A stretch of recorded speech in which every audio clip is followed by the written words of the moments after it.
సొలొమోను రాసినటువంటి సామెతలు 14వ అధ్యాయం.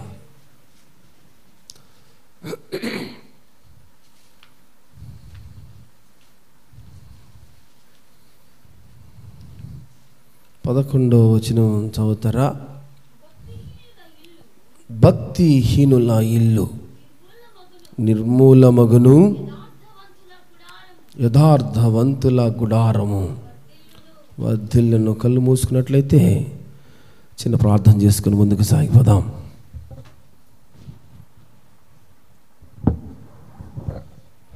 కృపగలిగిన తండ్రి, దయగలిగిన నాయన, నీ పాదాలకు వేల కోట్ల స్తుతులు స్తోత్రాలు చెల్లించుకుంటున్నాను. ఘనుడా, శ్రేష్ఠుడా, ఉన్నతుడా, అద్వితీయ సత్యదేవుడా, నిత్యదేవుడా, నీకు స్తుతులు స్తుతులు స్తోత్రాలు.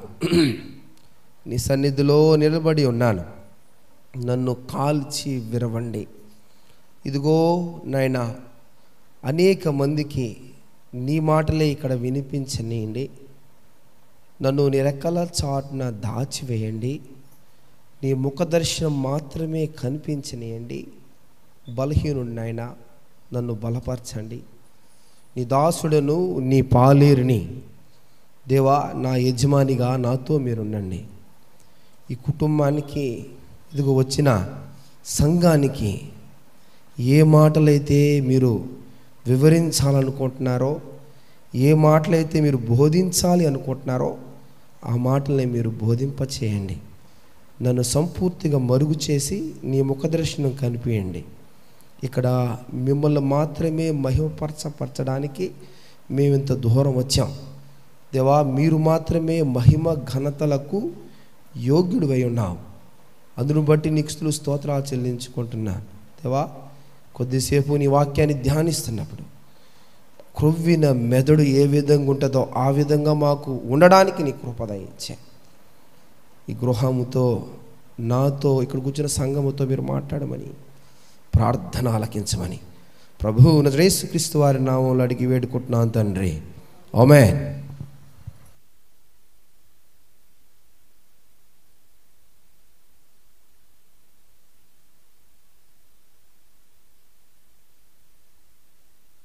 ప్రియమైన దేవుని బిడ్డలారా, సొలొమోను మహారాజు ఇలా రాస్తున్నాడు. ఏమంటున్నాడమ్మా? భక్తిహీనుల ఇల్లు, భక్తిహీనుల ఇల్లు నిర్మూలమగును, యథార్థవంతుల గుడారము, యథార్థవంతుల గుడారము వర్ధిల్లుద్ది. కుటుంబంలో భక్తి కానీ లేకపోతేనట ఆ కుటుంబం అంట ఏమైపోద్దంట? వర్ధిల్లదట. కుటుంబంలో ఏముండాలట? ఏముండాలంటమ్మా? యథార్థత అంటే ఏంది? యథార్థత అంటే చెప్పండి. ఏంది యథార్థత అంటే? నమ్మకంగా ఉండడం, నిజం చెప్పడమా? నిజం చెప్పడం, ఇంకా నిజం చెప్పడం, నమ్మకంగా ఉండడం, ఇంకా నీతిగా నడవడం, రైట్. ఇంకా ఉన్నది ఉన్నట్టు మాట్లాడడం, ఇంకా అంతేనా? ఏందమ్మా? ఏంది యథార్థంగా ఉండమంటే? అమ్మా, దేవుని యందు ఏందంట? నమ్మకంగా బ్రతకడం. ప్రియమైన దేవుని బిడ్డలారా, బైబిల్ గ్రంథంలో యథార్థవంతుడు అని ఒక అతనికి పేరుంది. ఎవరైనా? యోబుకి ఎవరంట? ఆయన యథార్థవంతుడు. ఆయన యథార్థంగా అయితే బైబిల్లో ఆయన నోటి మాటతోనైనను పాపం చేయలేదా? చేశాడా? చేయలేదా? చెప్పండి అమ్మా. నోటి మాటతో కూడా ఆయన పాపం చేయలేదు. అయితే దేవుని మీద మటుకు యాష్టపడ్డాడు. యాష్టపడ్డాడు అంటారా లేదా? నిజంగానే మాట్లాడుకోవాలి. యాష్టపడలేదా?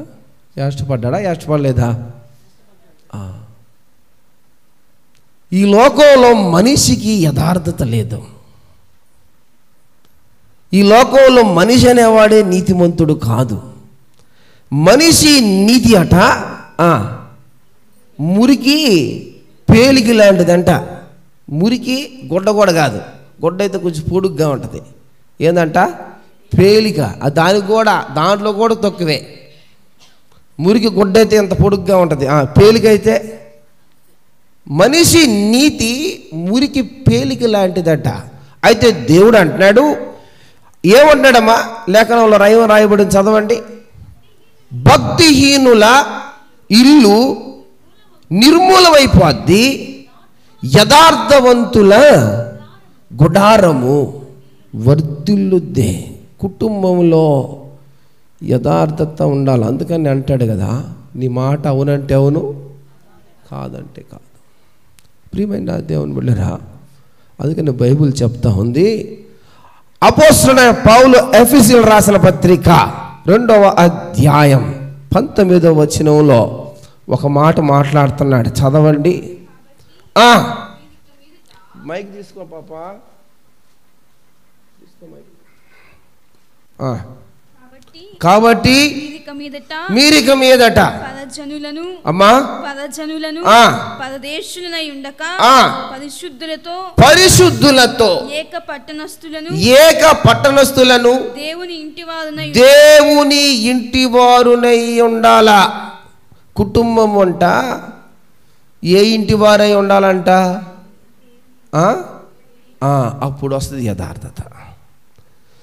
దేవుని ఇంటి వారై మీరు ఉండాలా అంటే, దేవుని ఇంటి వారై మీరు ఉండాలంటే ఇంట్లో ఎవరు ఉండాలా? ఇంట్లో ఎవరు ఉండాలమ్మా? చెప్పండి పెద్దగా. ఇంట్లో దేవుడు ఉండాలా. దేవుడు ఉంటే ఆ కుటుంబం దేవుని ఇల్లు అనబడద్ది. యథార్థత ఉంటే ఆ ఇల్లు యథార్థత ఇల్లు అనబడద్ది. కుటుంబంలో నమ్మకస్తులు లేని కుటుంబంగా ఉంటే ఆ కుటుంబం ఏమనిపిస్తుంది? నమ్మకస్తులు లేని కుటుంబం, మీరు నమ్మకమైన వాళ్ళు కాదురా అని పిలువబడుతుంది. కుటుంబం వర్ధిల్లాలంటే కుటుంబం అంట దేవుని ఇంటి వారై ఉండాలంట. అంటే మనం దేవుని బిడ్డలమ్మవ్వాలా, కుటుంబంలో దేవుడు నివసించాలా. అందుకనే అంటాడు భక్తుడు, కీర్తన గ్రంథం 116వ అధ్యాయం 11 నుంచి 14 వరకు చదవండి. అమ్మక బాగా చదవక. 116, 11 నుంచి 14 వరకు. ఏ మనుషుడు నమ్మదగిన వాడు కాదనుకుంటుని, యెహోవా నాకు చేసిన ఉపకారములన్నిటిలో నేను ఆయనకు ఏమి చెల్లిస్తాను? రక్షణ పాత్రను చేత పట్టుకొని యెహోవా నామమున నేను ప్రార్థన చేసేదను. చాలు. కుటుంబములో అంట ఈడ భక్తుడైన దావీదు గారు రాస్తా ఉన్నాడు, రక్షణ పాత్ర ఉండాలంట. ఏముండాలంట? ఏ పాత్ర పట్టుకొని ఆయన దేవుని దగ్గరికి వెళ్తున్నాడు? రక్షణ పాత్ర. రక్షణ పాత్ర లేకపోతే దేవుని దగ్గరికి పోవడం కూడా కష్టమే, నష్టమే, వేస్ట్. మీ కుటుంబాలు వర్ధిల్లబడవు, మీ కుటుంబాలు దీవించబడవు. ఇదిగో రక్షణ పాత్రను పట్టుకొని ఆయనంట ఎక్కడికి వెళ్తున్నాడంట? చెప్పమ్మా. యెహోవా నామమున ప్రార్థన చేసేదను. కుటుంబంలో రక్షణ పాత్ర ఉండాల. అన్నం పాత్రలు ఉంటాయి, పెద్ద పెద్ద డేక్షలు ఏ కాదు, కూర దబ్బర్లో. అయ్యా పాత్ర అంటే ఏంది?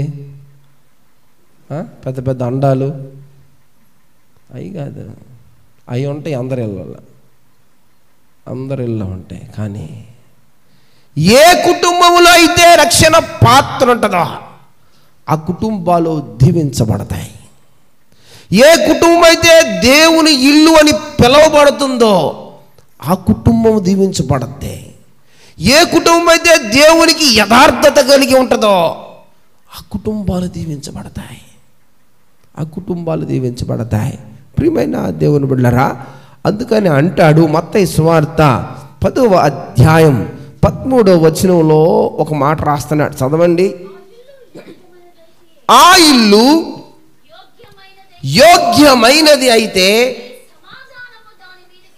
నీ సమాధానము దాని మీదకి వచ్చును. అది అయోగ్యమైనది అయితే సమాధానము నీకు తిరిగి వచ్చును. ఇల్లు ఏ విధంగా ఉండాలంట? యోగ్యమైన ఇల్లుగా ఉండాల. ఓ ప్రియమైన క్రైస్తవ సంగమా, మీ ఇల్లు దేవునికి యోగ్యకరంగా ఉందా, అయోగ్యకరంగా ఉందా?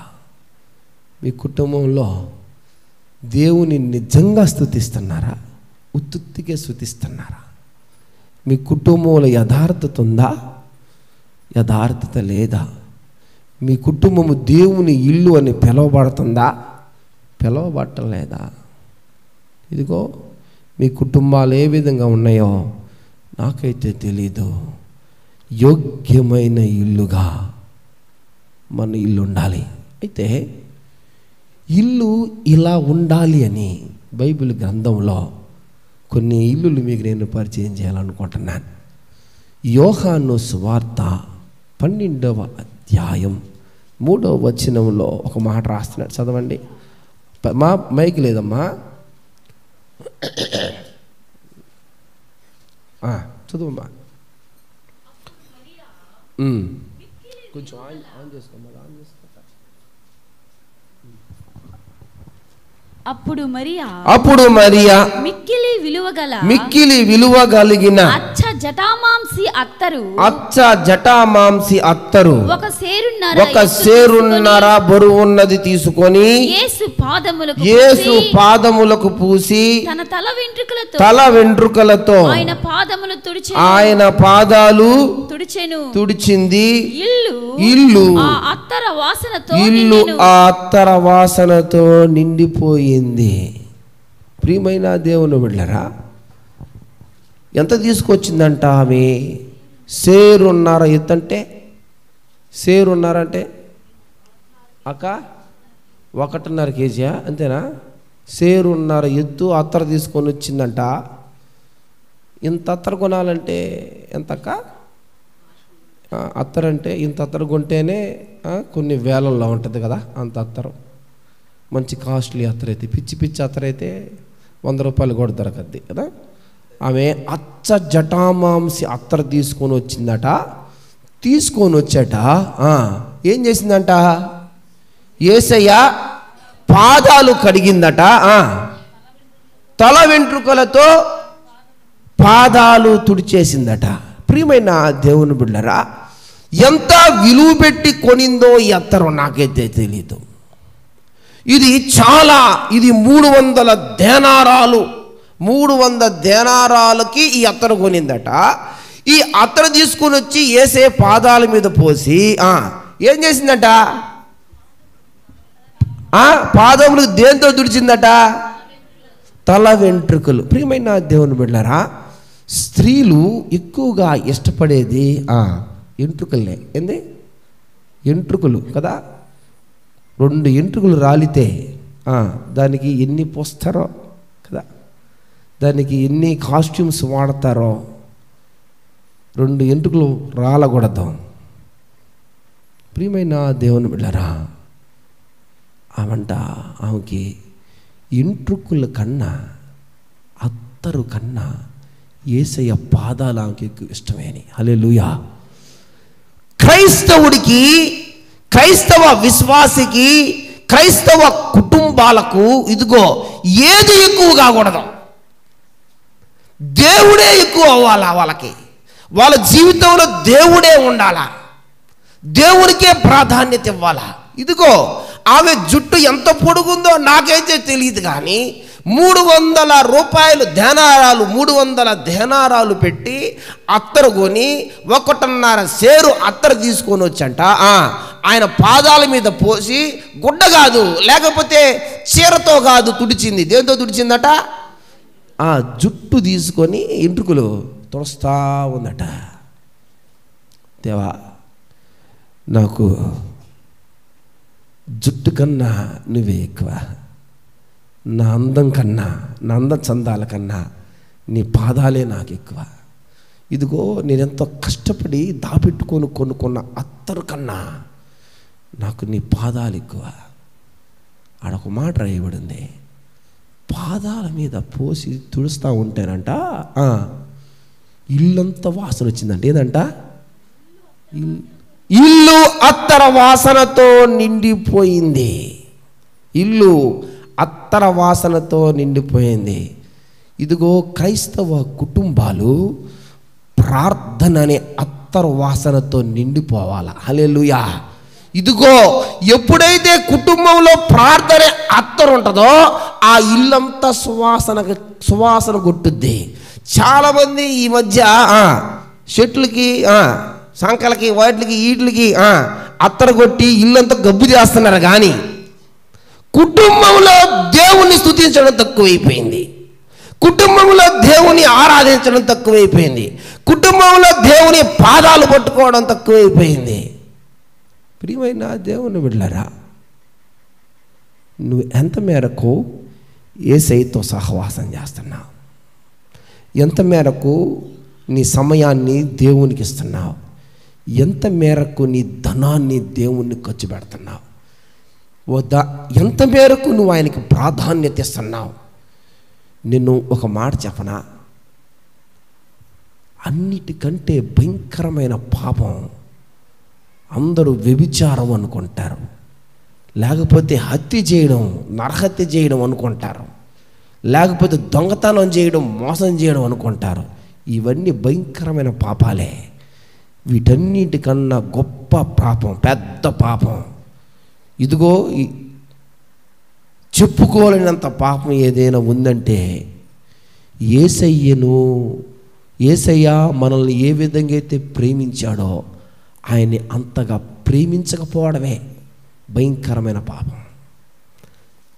యేసయ్య అంటున్నాడు, నేను నిన్ను ఏ విధంగా అయితే ప్రేమించానో, నేను ఏ విధంగా అయితే ఇదిగో నీ కోసం కరిగిపోయానో, నేను ఏ విధంగా అయితే నీ కోసం కొట్టపడ్డానో, నేను ఏ విధంగా అయితే నీ కోసం సులువేయబడ్డానో, నేను ఏ విధంగా అయితే నీ కోసం నలిగిపోయానో, నీకు ఎటువంటి ప్రేమను అందించానంటే నా ప్రాణం ఇచ్చే అంత ప్రేమ, నా ప్రాణమే ఇచ్చేసాను, అంతగా నిన్ను ప్రేమించాను.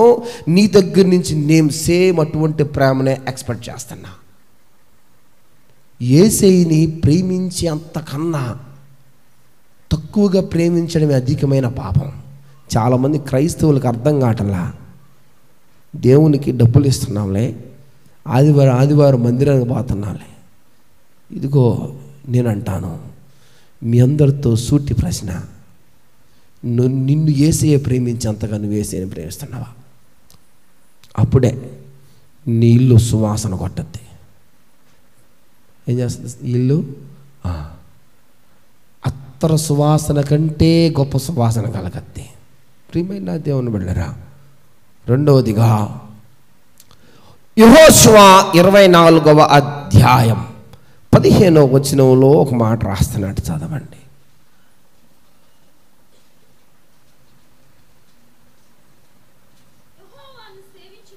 యెహోవాను సేవించుట మీ దృష్టికి కీడని తోస్తే మీరు ఎవరిని సేవిస్తారో అది అద్దరిని, నది అద్దరిని మీ పితరులు సేవించిన దేవతలను సేవిస్తారో అమోరీయుల దేశమున మీరు నివసించుచున్నారే వారి దేవతలు సేవిస్తారో నేడు మీరే కోరుకోండి. మీరు ఎవరిని సేవింప కోరుకొనినను నేనును నా ఇంటి వారును యెహోవాను మాత్రమే సేవించదను. ప్రియమైన దేవుని బిడ్డలారా, యెహోషువ అంటున్నాడు, నది అద్దరినున్న ఏ దేవునైనా కొలుచుకుంటే కొలుచుకోండి, కానీ నేను నా కుటుంబం ఎవరిని ఆరాధిస్తామంట? ప్రియమైన దేవుని బిడ్డలారా, ఇక్కడ note this point your honour, నా కుటుంబము యెహోవాను, నా కుటుంబం అంతా యెహోవాను సేవిస్తున్నాం. ఇదిగో ఈ కుటుంబంతో దేవుడు మాట్లాడుతున్నాడు. మీ కుటుంబంలో ఉండే వాళ్ళందరూ దేవుణ్ణి సేవిస్తున్నారా? చెప్పాల ప్రసన్న ఈ మాటకి. మా అమ్మ మా నాన్న మాత్రమే నేను, ఇదిగో మా ఇంటికి వచ్చిన చిన్న కోడలు మేమేనయ్యా దేవుణ్ణి సేవించేది అంటే కుదరదు. యెహోషువ అంటాడు, నది అద్దరనున్న 6 లక్షల కాల్బలంతో మాట్లాడుతున్నాడు ఈ మాట. మీరు నది అవతలనున్న ఏ దేవుణ్ణైనా ఆరాధించండి, కానీ నేనును నా కుటుంబమును యెహోవాను మాత్రమే ఆరాధిస్తాం, ఆయన మాత్రమే సేవిస్తాం. మీ కుటుంబంలో దేవుణ్ణి ఆరాధించిన వాళ్ళు ఎంతమంది ఉన్నారు? బైబిల్లో ఒక మాట రాయబడింది, విశ్వాసి అట తన కుటుంబీకులను కానీ మార్చుకోకపోతేనట వాళ్ళు అవిశ్వాసుల కన్నా చెడ్డవారట. గుండెలు పగిలిపోతాయి ఈ మాట. విశ్వాసి అట తన కుటుంబీకులు ఉండే వాళ్ళని మార్చుకోకపోతేనట వాళ్ళంట అవిశ్వాసుల కన్నా చెడ్డవారు. అవిశ్వాసులు కూడా కాదు, అవిశ్వాసుల జాబితాల నుంచి కూడా తొలగించి వేసి వాళ్ళ కన్నా కింద స్థాయిని ఇస్తున్నాడు దేవుడు. ప్రియమైన దేవుని బిడ్డలారా, మీ ఇంట్లో రోదన చేయవలసిన పరిస్థితులు ఉన్నాయి. మీ ఇంట్లో దేవుని పాదాల దగ్గర ఇదిగో దొర్లాడాల్సిన పరిస్థితులు ఉన్నాయి. మీ ఇంట్లో దేవుని పాదాలు పట్టుకొని ఏడవాల్సిన పరిస్థితులు ఉన్నాయి. ఇంకా రక్షణ లేని బిడ్డలు ఇంట్లో చాలామంది ఉన్నారు. దేవుని దగ్గర ప్రార్థననే తైలము పోయవలసిన పరిస్థితులు చాలా ఉన్నాయి.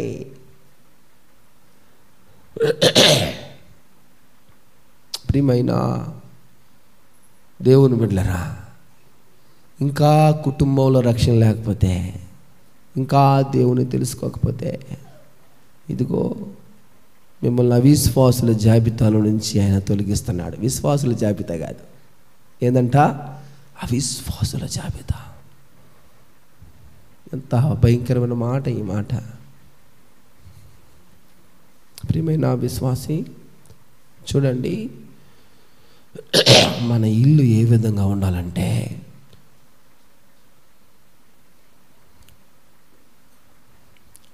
సామెతలు 3వ అధ్యాయం 33వ వచనంలో ఒక మాట రాస్తున్నాడు.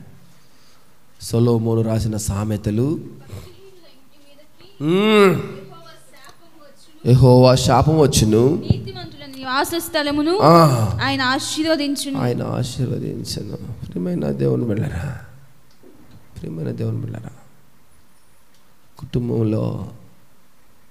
కుటుంబంలో దేవుడు ఉండాలా? దేవుడు లేని కుటుంబాలు ఎన్ని పాడైపోతున్నాయో, దేవుడు లేని కుటుంబాలు ఏమైపోతున్నాయో కదా. ఇదిగో ఇంకా రక్షణ లేని కుటుంబాలు ఎన్ని ఉన్నాయో కదా. ఇంకా కుటుంబంలో రక్షణ లేకుండా బిడ్డలు నరకానికి వెళ్ళిపోతున్నారు కదా. ఎంతో బాధాకరమైన విషయం. ప్రసన్న నాకంటే, ప్రసన్న కూతురు కంటే ఎక్కువగా ఏడ్చేది నాకు తెలిసి వాళ్ళ తమ్ముళ్ళ గురించే. ఉదయకాల సమయం వాళ్ళ తమ్ముళ్ళ గురించి అది రోదన కాదు, ఏడుస్తూ ఉంటుందయ్యా, నా తమ్ముళ్ళకి రక్షణ కలిగించయ్యా, నా తమ్ముళ్ళు మార్చయ్యా. ప్రియమైన దేవుని బిడ్డలారా, దేవునికి ప్రతిరోజు మా ఇంట్లో సువాసనే. హల్లెలూయా, హల్లెలూయా. ప్రతిరోజు మా ఇంట్లో రోదనే. అందుకనే భక్తుడు రాస్తాడు కదా, విశ్వాసి అట రోదన విద్యను నేర్చుకోవాలంట. ఏం నేర్చుకోవాలంట? రోదన విద్య. ఎంతమందికి రోదన విద్య వచ్చు? ఎంతమంది దేవుని దగ్గర ఏడుస్తున్నారు? ఇదిగో ఈ రోజుల్లో ప్రార్థన కూడా న్యాచురల్ ప్రేయర్ కనపట్టాల, అంతా ఆర్టిఫిషియల్ ప్రేయర్స్ వచ్చేసినాయి. ప్రార్థనలో రోదన తగ్గిపోయింది నాటి క్రైస్తవులకి. నేనంట రోదన లేకుండా నీ ప్రార్థన నీకు టేస్ట్ అనిపిస్తుందా? ఏడుపు లేని ప్రార్థన కుటుంబంలో నీకు రుచి అనిపిస్తుందా? ప్రార్థనలో ఏడుపు లేకపోతే నీకు తృప్తి అనిపిస్తుందా? ప్రియమైన విశ్వాసి, నువ్వు దేవుని దగ్గర ఏడుస్తున్నావా? చాలామంది మనుషుల దగ్గర ఏడుస్తారు. దేవుని దగ్గర ఏడ్చేది నేర్చుకోవాలా. ఇదిగో అపోస్తల కార్యం 28వ అధ్యాయం 7వ వచనంలో ఒక మాట రాస్తున్నాడు భక్తుడు. చదవండి.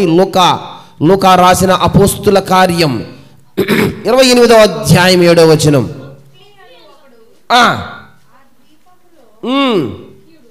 ఎవరంటమ్మా? అనువకడు ముఖ్యుడు, అతనికి ఆ ప్రాంతములలో ఆ భూములుండెను. అతడు మమ్మును చేర్చుకొని 3 దినములు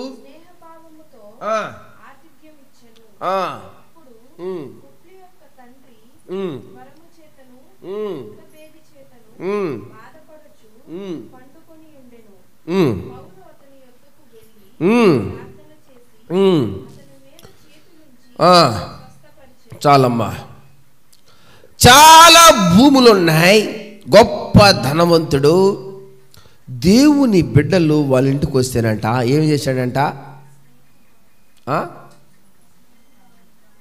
స్నేహ భావముతో ఆతిథ్యం ఇచ్చాను. అమ్మా సెల్ ఆపండి అమ్మా.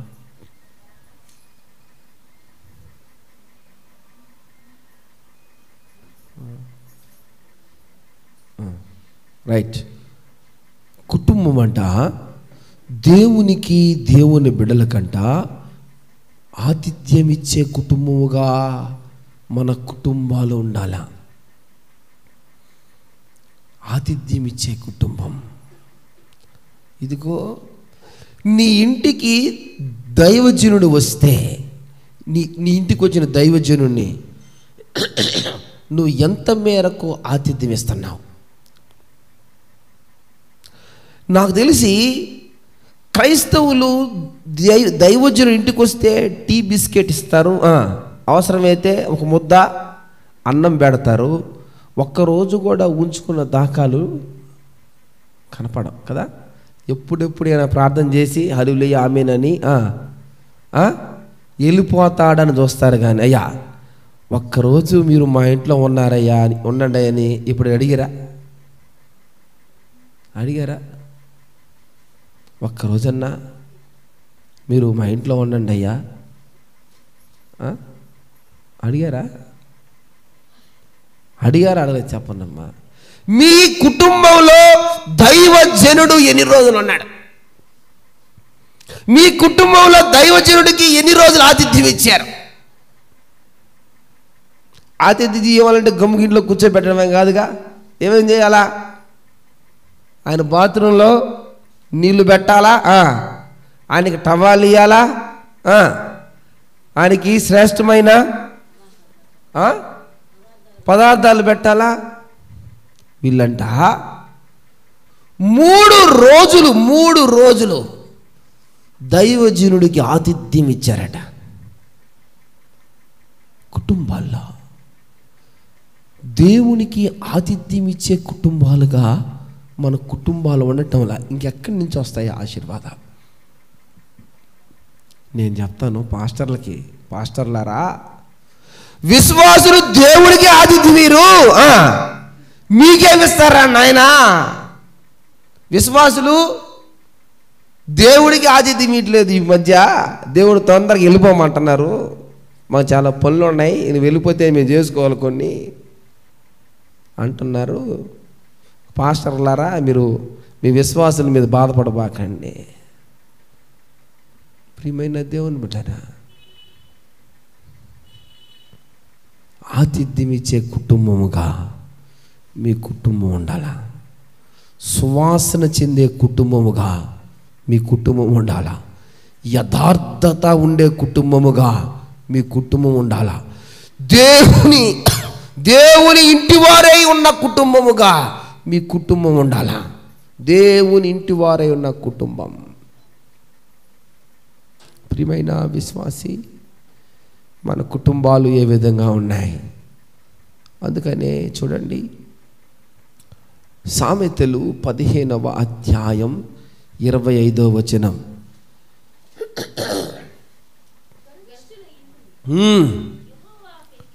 యెహోవా పెరికివేయను.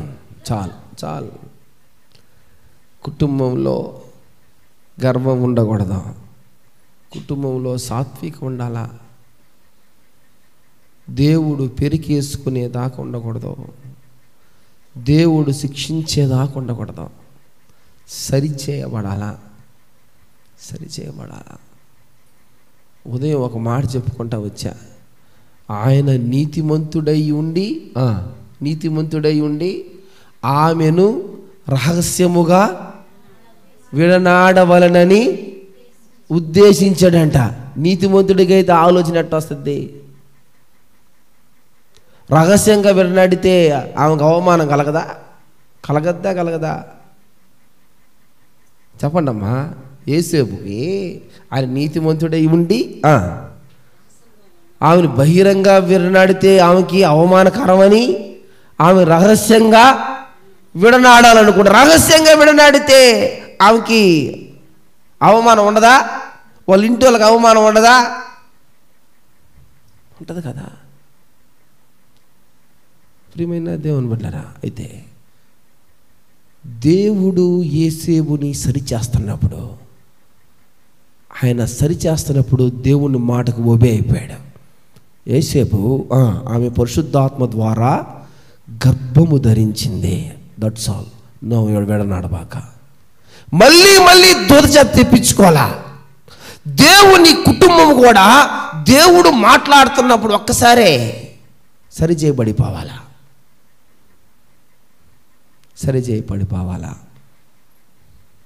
దేవుని మాటకు ఒబే అయిపోవాలా. ఇదిగో ఇల్లు సరిగా లేకపోతే, ఇంట్లో ప్రార్థన లేకపోతే ఏమి క్రైస్తవులు?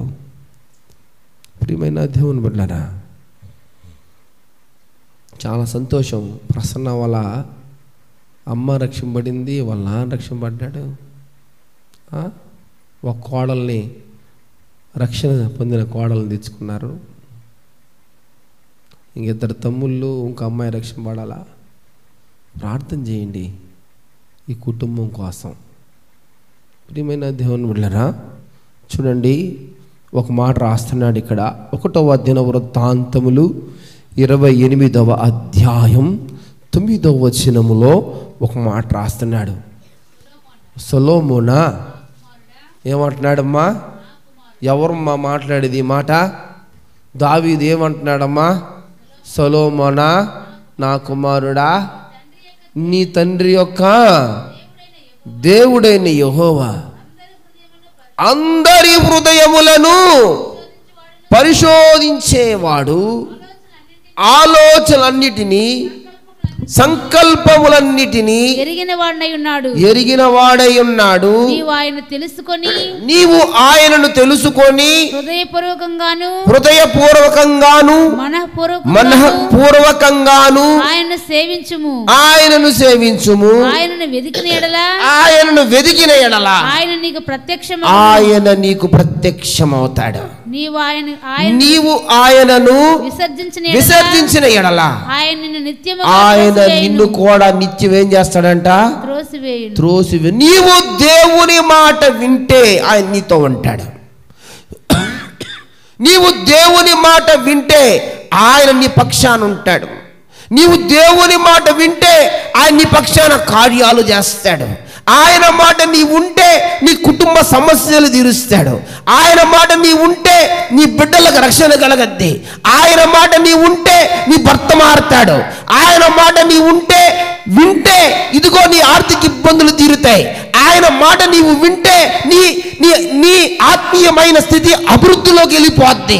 నీవు ఆయన మాట వింటే నీ స్థితిగతులు మారిపోతాయి. నీవు ఆయన మాట వింటే నువ్వు ఏదైతే అడుగుతున్నావో అది పొందుకుంటావు. నీవు ఆయన మాట వింటే నీ బిడ్డల భవిష్యత్తు ఉన్నతమైన స్థితిలో ఉంటుంది.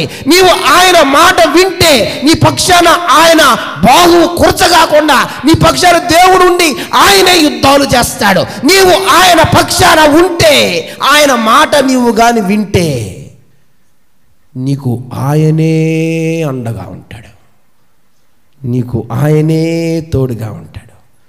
నీవు ఆయన మాట వింటే నీకు ఆయనే ఆశ్రయమవుతాడు. నువ్వు ఆయన మాట వింటే నువ్వు చేయవలసిన యుద్ధాలు ఆయన చేస్తాడు. నీవు ఆయన మాట వింటే ఓడిపోవలసిన పరిస్థితులు వచ్చినను నిన్ను ఆయన ఓటమికి గురి చేయడు, నీకు విజయాన్ని ఇస్తాడు. నువ్వు ఆయన మాట వింటే అంటున్నాడు ఒక మాట. సొలొమోనా ఏమంటున్నాడమ్మా? చదవండి ఆ మాట. సొలొమోనా, నా కుమారుడా, నీ తండ్రి యొక్క దేవుడైన యెహోవా అందరి హృదయములు తెలుసు ఆయనకి. అందరి హృదయములు తెలుసు. ఇక్కడ కూర్చున్న వాళ్ళ హృదయాలని తెలుసు ఆయనకి. ఆయన హృదయాలను మాత్రమే పరిశోధిస్తాడు. ఆయన ఆలోచనలన్నిటినీ సంకల్పములన్నిటినీ ఎరిగిన వాడై ఉన్నాడు. నీవు ఆయనను తెలుసుకొని హృదయపూర్వకముగా మనఃపూర్వకముగా ఆయనను సేవించుము. ఆయనను వెతికితే నీకు ఆయన ప్రత్యక్షమవుతాడు. వెతికితే ఆయన నీకు ప్రత్యక్షమవుతాడు. నువ్వు వెతకాలని ఇదిగో నువ్వు ఆలోచిస్తే ఆయన్ని కనపడతాడు. ఒక్కవేళ ఆయన్ని కానీ నువ్వు విసర్జిస్తే అంటే దూరం చేసుకుంటే, ఆయనను పక్కన పెడితే, ఆయనతో సన్నిహిత సంబంధాలు తగ్గిపోతే, ఆయన్ని రోజు నీవు కలుసుకోకుండా ఆగిపోతే, ఇదిగో ఆయన దగ్గర కనిపించవలసిన నీవు ప్రతిరోజు కనిపించకుండా ఇదిగో నువ్వు తప్పించుకొని తిరిగితే ఆయన నిత్యము నిన్ను త్రోసివేస్తాడు. తర్వాత పరిశుద్ధ స్థలములో ఉండుటకు చాలక ఆయన నిన్ను త్రోసివేస్తాడు. ఆయన కానీ నువ్వు దూరం అయిపోయి త్రోసేస్తాడు. నా కుమారుడు సొలొమోనా, ఆయనతో ఉండవు, ఆయనతో బ్రతుకు, ఆయనతో జీవించు. ఎన్నో కట్టడలు తండ్రి బోధించాడు కానీ ఉన్నాడంటవా? ఉన్నాడా లేడమ్మా? ఉన్నాడంటవా లేడా? ఉన్నాడక్క? ఎక్కడక్క ఉండిందే? ఎవడున్నాడు ఆయన? ఉన్నాడా? మీరు చెప్పండమ్మా. ఉన్నాడు ఆయన? ఎంతమంది భార్యలు ఆయనక? ఎంతమంది అమ్మా? 700 మంది భార్యలు, 300 మంది ఉపపత్నులు. పోయిన వాళ్ళల్లా చేసుకున్నాడే, విగ్రహాలను మొక్కాడే, దేవుణ్ణి మర్చిపోయాడే, విగ్రహాలను స్థాపించాడే, విగ్రహారాధికుడైపోయాడే. 40 సంవత్సరాలు యుద్ధాలు లేవే దేవునితో ఉన్నప్పుడు. ఆయా రాజ్యాల్లో ఏమున్నాయో అన్నీ ఆయన రాజ్యంలో ఉండేయే. యుద్ధాలు లేకుండా దేవుణ్ణి చేస్తే దేవుణ్ణి మర్చిపోయాడంట. అమ్మా, చేతులు జోడించి చేస్తున్నా, నీకంటే, నీ భర్త కంటే, నీ బిడ్డల కంటే, నీ ఆస్తి కంటే మీరు ఎక్కువ ప్రాధాన్యత ఇవ్వవలసింది ఆయనకే. ఎక్కువ ప్రాధాన్యత ఇవ్వవలసింది ఆయనకే.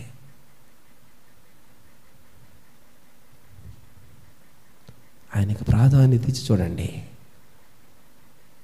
కుటుంబాలు ఉన్నతంగా దీవించబడతాయి.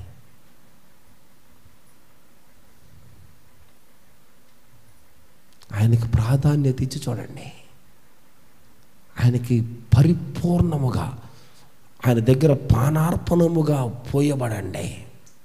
ఏదంట? పానార్పణముగా పోయబడండి. అంటే పోసింది మళ్ళీ తిరిగి కింద పడింది పాలు కిందకు పైకి వస్తాయా? కింద పడిపోయి నెయ్యి పైకి వస్తాయా? కింద పోసి నీళ్లు మళ్ళీ వస్తాయా? ఆయనకి మీరు కూడా అట్లాగ పోయబడండి.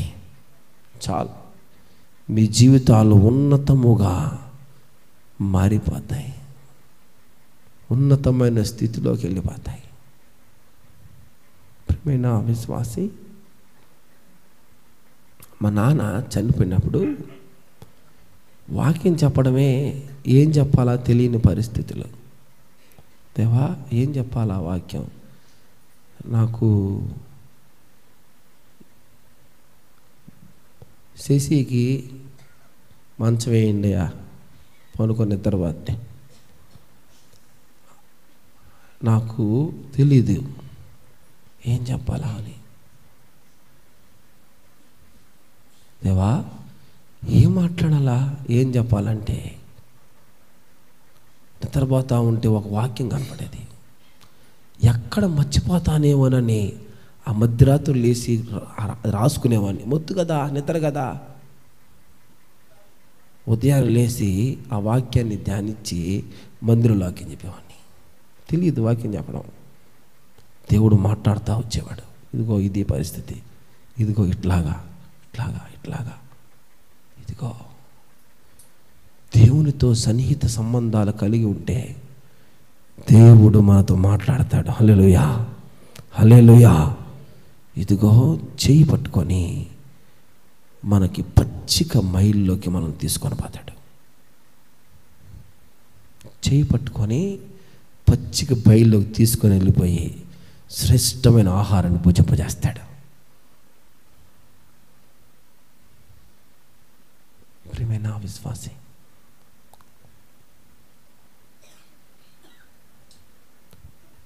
మీ ఇల్లంట శ్వాసన కలిగించే ఇల్లుగా ఉండాలా. రెండవదిగా రక్షణ పాత్ర చేతి పట్టుకొని దేవుని దగ్గర వెళ్ళే కుటుంబంగా, వ్యక్తులుగా మీరు ఉండాలా. దేవునికి ఆతిథ్యం ఇచ్చే కుటుంబముగా మీరు ఉండాలా. తర్వాత యథార్థత కలిగిన కుటుంబముగా మీరు ఉండాలా. తర్వాత నా కుమారుడా సొలొమోన, ఏమంటున్నాడు? చదువు మాట ఒకసారి చదవండి. సొలొమోన నా కుమారుడా, నీ తండ్రి యొక్క దేవుడైన యెహోవా అందరి హృదయాలను, ఇదిగో నోట్ దిస్ పాయింట్, ఆయన హృదయాలనే పరిశోధిస్తాడు. హృదయాల వైపు చూస్తూ ఉంటాడు, హృదయాలనే తొంగి చూస్తుంటాడు. మీకు ఒక విచిత్రమైన మాట చెప్పానా? ఆయనకు ప్రతిరోజు అదే పని. మనుషులు నడిచే నడకలను ఆయన గమనిస్తూ ఉండడమే. మనిషి హృదయంలో తొంగి చూసి వాడి యొక్క ఆలోచన విధి విధానాలు ఏమిటని తెలుసుకోవడమే ఆయనకు పని. కారణం, నీవు నేను ఆయన స్వరూపాలమే, ఆయన పోలికని. ఆయన పోలిక చొప్పున మనం చేసుకున్నాడు ఆయన. మనం ఆయనకు సంబంధించిన వాళ్ళం. ఇదిగో అబ్రహాం కనపడి, అబ్రహాం నీకు అదుగో, నీకు ఇస్తున్నా కానాను అదుగో అంటే, అబ్రహాం దూరం నిలుచుండి చూసి లివిట్ అన్నాడంట. లివిట్ అని మేము ఎదురు చూసేది దేనికోసం అంట? ఈ కానాను కోసం కాదులే. ఏం కానాను అంటే అది పరమ కానాను కోసం. ఈ లోకంలో మనిషి, ఈ లోకంలో వ్యక్తి ఈ లోకానికి సంబంధించినోడు కాదు. మనం మనది ఈ దేశం కాదు. మనది ఏ దేశం? పరదేశం మనది. ఏ దేశం మనది? పరదేశం. పరదేశంలో ఉన్న వ్యక్తులు ఈ లోకంలో ఉన్నాం.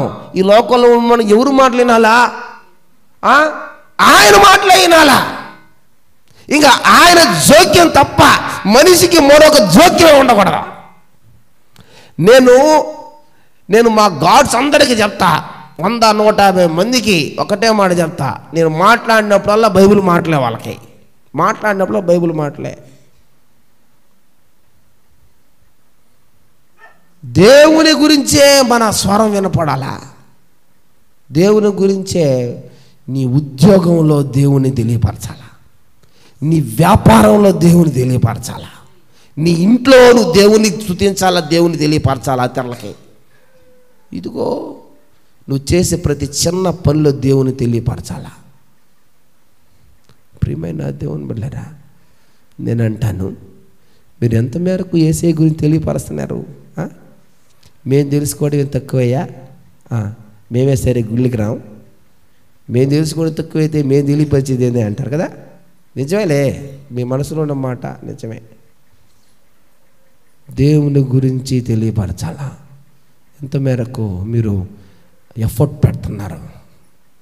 దేవుని గురించి తెలియపరిచేవారుగా మీరు ఎంత మేరకు ఉంటున్నారు? ఇదిగో మీకు ఒక అద్భుత మాట చెప్పి నేను ముగిస్తాను.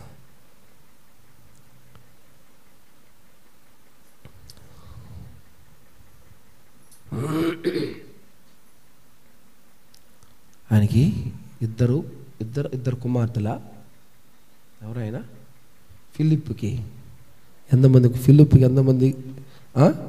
4 కుమార్తెలైతే 4 కుమార్తెలట ప్రవచిస్తారట. ఏంటంట?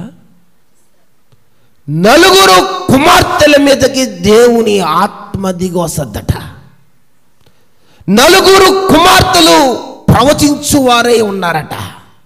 4 కుమార్తెలు ఆతిథ్యమిచ్చువారే ఉన్నారట. 4 కుమార్తెలు ఇదిగో అక్కడ ఉన్న అపోస్తులకి బహుగా ఆదరించిన వారుగా, ఆయన పరిచర్యలో ఉపయోగపడిన వారుగా ఉన్నారట 4 కుమార్తెలు. అది కుటుంబం అంటే. అది కుటుంబం అంటే. దేవుని కోసం వాడబడుతున్న కుటుంబాలు ఎన్నున్నాయి అమ్మా? మీ పాస్టరేనా? మీరు దేవుని గురించి ప్రకటించరా? మీకు బాధ్యత లేదా? బెరాకా సంఘస్థులరా? నేనేనా బోధించేది? మీరు బోధించరా? మీరు యేసయ్య గురించి తెలియపరచరా? ఇదిగో ఆమె సువాసన కలిగించిన ఇల్లుగా మారిపోయింది. నీ ఇల్లు ఏ విధంగా ఉందో నాకు తెలియదు, నీ ఇంట్లో పరిస్థితులు ఏ విధంగా ఉన్నాయో నాకు తెలియదు, నీ ఇంట్లో స్థితిగతులు ఏ విధంగా ఉన్నాయో నాకు తెలియదు. ఇదిగో దేవుని యొక్క ప్రప్రదమైన ఉద్దేశం ఏందో తెలుసా? కుటుంబాలతో కలిసి ఆయన ఆరాధింపబడాలని కోరుకున్నాడు. కుటుంబాలతో కలిసి ఆదాము ఒక్కడితోనే ఆయన ఆరాధింపబడాలని కోరుకుంటే ఆయన అవ్వను చేసి ఉండేవాడు కాదు. ఆదాముతోనూ అవ్వతోనూ ఇద్దరితో కలిసి ఆరాధింపబడాలని కోరుకున్నాడు. మనిషిని దేవుడు సృష్టించిందే ఎందుకు తెలుసా? శుభ్రంగా పెళ్లి చేసుకొని పిల్లకాయలు కానీ ఇదిగో వాళ్ళకి అయ్యి గడిగి ఈ గడిగి వాళ్ళు బడుగులు పంపించి వాళ్ళు పెద్దోళ్ళు చేసి ఇదిగో బాగా దండిగా డబ్బులు సంపాదించుకొని దానికోసమా? దానికోసం కాదు. ఇదిగో నీవు ఆయన రాజ్యాన్ని కట్టాలని నిన్ను దేవుడు కుటుంబంగా చేశాడు. హల్లెలూయా. కుటుంబంలో ఉండే ప్రతి ఒక్కరూ ఆయన ఆరాధించాల్సిందే. ప్రతి ఒక్కరు ఆయన ఆరాధించాల్సిందే. ఒక ఆయనంట వివాహం చేసుకున్నాడంట, బిడ్డలతో జీవించాడట, భార్యతో తన ధర్మాన్ని నెరవేర్చాడట. బిడ్డలను చూసుకుంటూ, భార్యను పోషించుకుంటూ, ఉద్యోగం చేసుకుంటూ దేవునితో నడిచి నడిచి నడిచి నడిచి నడిచి దేవుడే తీసుకెళ్ళిపోయాడట. మరణం కనిపించలా. ఎవరైనా చెప్తారా? భలే చెప్పారు. ఇదిగో కుటుంబం అట్లాగా ఉండాల. దేవునితో నడిచే కుటుంబం ఉండాల. ఈ ఇంట్లో పెద్ద ఆయన ఎవరు చెప్పాలా? సేనయ్య అంకులు. ఎవరితో నడవాలమ్మా? నాకు నడకే ఆడుందయ్యా. మొన్నే ఆపరేషన్ చేసుకుంటే నేను నడవలేకపోతే నేనే నడిచానంటవా? అది కాదు నడక. ఇదిగో కాళ్ళు లేకపోయినా, చేతులు పని చేయకపోయినా ఈ కుటుంబ పెద్ద దేవుని పాదాల దగ్గర కూర్చోవాలా. ఎంతసేపు నువ్వు దేవునితో జీవిస్తున్నావు నాకు తెలియదు. ఎంతసేపు నువ్వు సెల్లుతో చూస్తున్నావు నాకు తెలియదు. నువ్వు ఎంత మేరకు దేవునితో గడుపుతున్నావు. ఈ కుటుంబ పెద్దతో కూడా దేవుడు మాట్లాడుతున్నాడు. ఎంత మేరకు దేవుని దగ్గర నీ సమయాన్ని ఇస్తున్నావు. అయ్యా నేను సాయంత్రం స్నానం చేసి ప్రార్థన చేసుకున్నాను, కుదరదా? నేను ఉదయం చేసుకున్నాయ్యా, మధ్యాహ్నం చేసుకుని, కుదరదు. ప్రియమైన దేవుని బిడ్డలారా, అన్నం తినేటప్పుడు, టిఫిన్ చేసేటప్పుడు, రాత్రిపూట మాకు భద్రంగా ఉండు, కావులిగై మాకు మరణాన్ని ఇవ్వక, దీనికోసం కాదు ప్రార్థన. దేనికోసం తెలుసా? చెప్పాలా? ఇదిగో స్తుతి యాగాలు చేయని కుటుంబం దీవించబడదమ్మా. హల్లెలూయా. దేవుని దగ్గర ఏడుస్తూ ప్రార్థిస్తూ ఉంటేనే ఆ కుటుంబం దీవించబడద్ది. నీ పెద్ద కుమారుడు మారాలంటే నీ కూతురు ఒక్కటే ఏడిస్తే సరిపోదు. మీ ఇంట్లో ఉన్న వాళ్ళందరూ ఏడవాలా దేవుని దగ్గర. నీ కోడలు దేవుణ్ణి నమ్ముకోవాలంటే నీ కూతురు మాత్రం ఏడిస్తే సరిపోదు. మీ ఇద్దరు భార్యాభర్తలు ఇద్దరు కూర్చొని దేవుని దగ్గర ఏడవాలా. కుటుంబాలు మారుతాయి. చెరసాల సంఖ్యలు తెగిపోయినాయి కదా, తెగిపోలేదా? దేవుడు ఖచ్చితంగా కుటుంబములందరినీ మార్చునుగాక. నీ కుటుంబము యథార్థత కలిగే కుటుంబముగా, సువాసనిచ్చే కుటుంబముగా, రక్షణ పాత్రను తీసుకుపోయే కుటుంబముగా, తీర్మానాలు కలిగిన కుటుంబముగా, ఇదిగో యథార్థత కలిగిన కుటుంబముగా, దేవునికి దేవుని బిడ్డలకు ఆశ్రయం ఇచ్చే కుటుంబముగా మీ కుటుంబం ఉండాలని దేవాతి దేవుడు కోరుకుంటున్నాడు. కళ్ళు మూసుకోండి, ప్రార్థన చేసుకుందాం.